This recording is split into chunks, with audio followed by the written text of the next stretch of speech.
In today's video, I will show you how to rename the sort by filter options such as featured, best-selling, price, date, and so on. And for the purpose of this example, I'll be using Don't theme.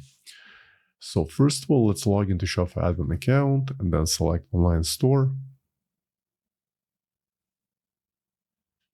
Now let's locate Don't theme and then click on 3 dots and then click on Edit Default Theme Content.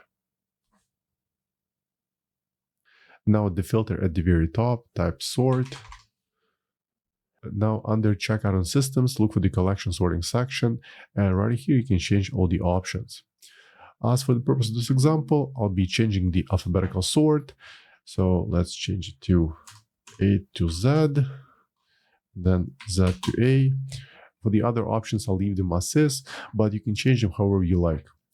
Now let's save the changes.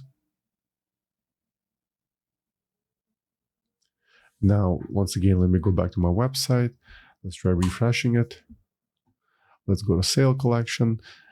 And as you can see, the alphabetical filter text has been updated. So that's pretty much it for this video. Hope you found this tip helpful. If more Shopify tutorials, please subscribe to my channel. Thank you.